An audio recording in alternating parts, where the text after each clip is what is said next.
Hello, my name is Eric Putkonen. Thank you for joining me. Today I'm going to be talking about non-duality and points of perspective, or points of view. There's this myth in people that are investigating non-duality that if non-duality is all there is, there's only the self, no separation or otherness, that there's just oneness, so to speak. That means the experience point of view should be all-seeing, all-knowing, which this is a myth. Because having different points of view does not equate or mean that there's separation or otherness. Case in point, let's delve into dreams for a bit here. Just like when you're waking, when you're dreaming, you're playing a dream character. And this dream character has a body, has a mind supposedly, body-mind. And this body-mind can only sense what its five senses have. So that character can only see what that character can see, that character can only hear what that character can hear. This accumulates in the mind/brain as memory. And so that body-mind can only remember what that body-mind has experienced. As things are learned, that body-mind can only know what that body-mind knows. Now, in the dream, there is no one else in your dream. There's no invader, there's no outsider. Everything in the dream is you. You are the whole show in a dream. And so if there is a dream that you are being chased down an alley and you're trying to escape, there isn't someone else in your dream that's chasing you. What's really happening, although you're not aware consciously of this happening, is that you are chasing yourself. You are the chaser, and you're also the one being chased. Now, the point of perspective, consciously, is of whatever character you're playing. And so if you are dreaming of being chased, your conscious perspective is the one being chased. And so there's the fear and worry about being chased and trying to escape and all this. Very similar to waking life. We also have only experience what this body-mind can experience, only remember what this body-mind's experiences have accumulated, and our conscious awareness is only of this body-mind. Now, we tend to attach and identify with conscious awareness and attach and identify to our ignorance and say, well, this is me. But in non-duality, there are no others, just as there's no others in a dream. When you're dreaming, as I said, you're the entire show. There's no one else there. And so you are playing every character. Everything in the dream you are playing. You're just not consciously aware of that. Now, I once had an experience when I was dreaming at night. It was an interesting dream where it was a dream where two people were arguing. Let's say character A, character B. And the dream started where I was character A. And I can't remember what I was arguing about, but I was having this somewhat heated discussion / argument trying to make my point to character B. And they weren't quite getting what I was trying to explain. And I couldn't understand why they couldn't understand, because I thought I was laying it out rather logically.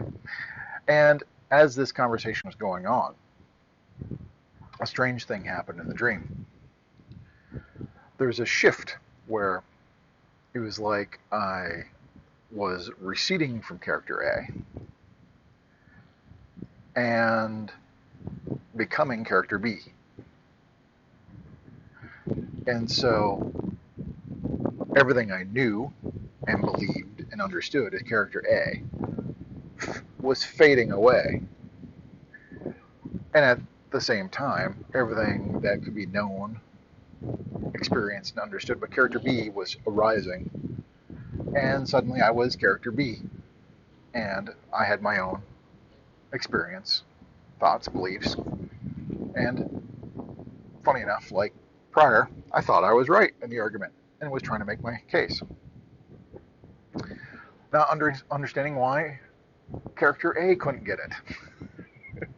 And so, while I was B, I had no idea what A was thinking, what A understood, what A experienced.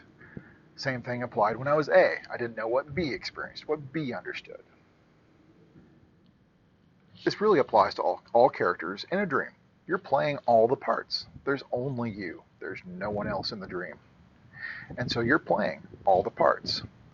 Each dream character has its own understanding, has its own experience, is moving on based on its own understanding and experience. Now, there are, again, I know this is a little repetitive, but I'll say again, there's no one else in the dream. You are the whole show. Everything in the dream is you, even though the conscious point of perspective happens to be the one dream character. And for this one dream I had, I actually shifted from one to another. So I actually had the experience of two different dream characters, not simultaneously, but concurrently. It was like conscious awareness could be one or the other, but not both. And yet, at the same time, it could not be said I wasn't both.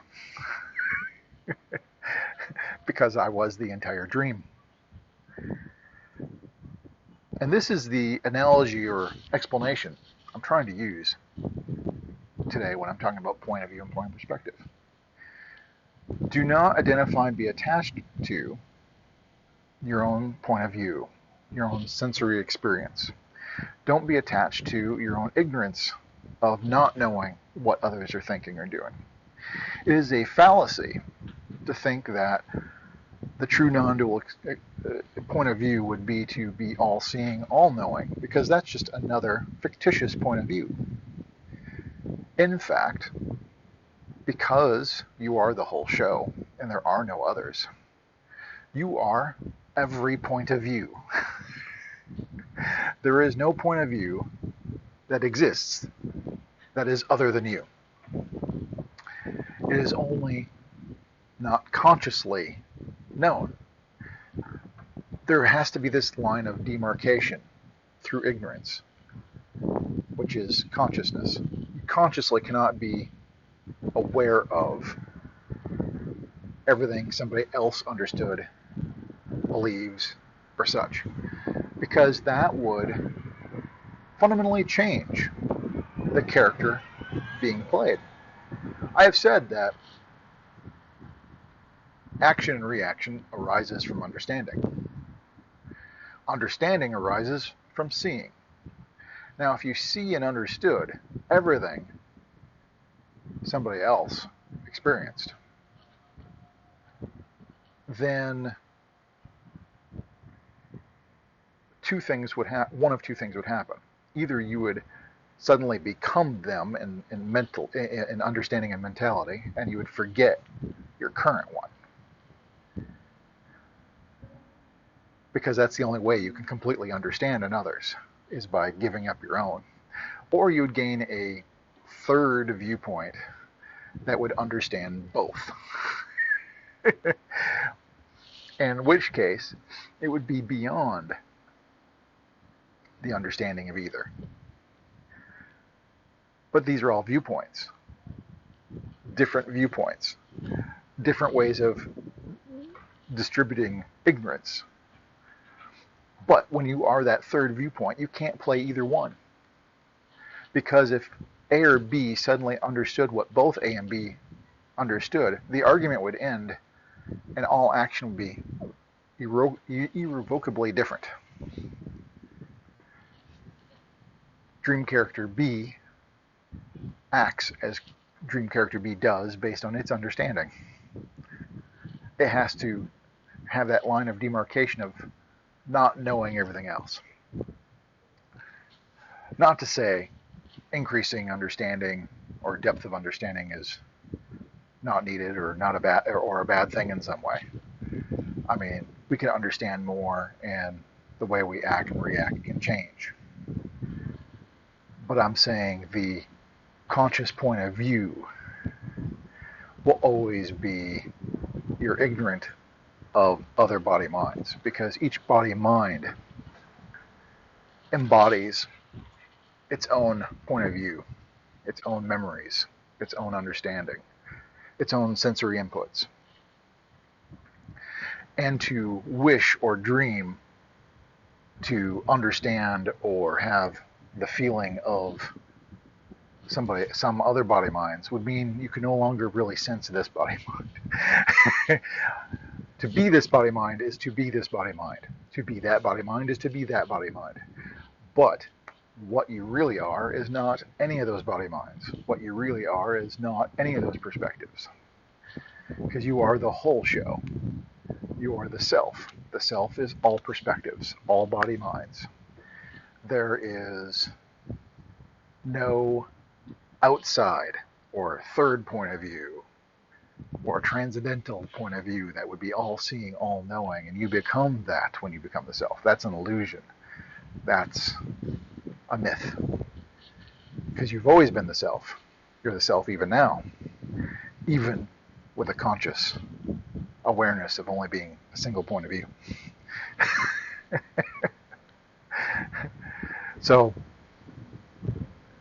I hope this kind of helps understand how there can be a variety of viewpoints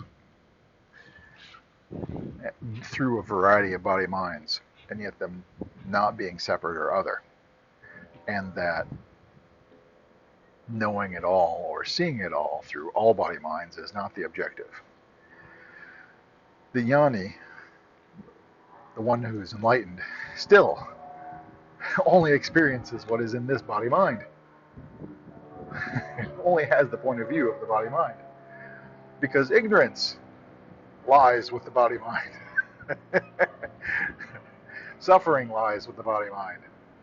And so when the ignorance and illusion of separation and otherness is dispelled and suffering ceases to arise, that only applies to the body mind where that ignorance was dispelled. But you cannot identify or attach to that body mind, because that body mind isn't you. Anyways, if you have any questions, please post below. If you got any comments, also I'd love to hear it. I invite you to subscribe to the channel or share the video with anyone you think might be interested in seeing it.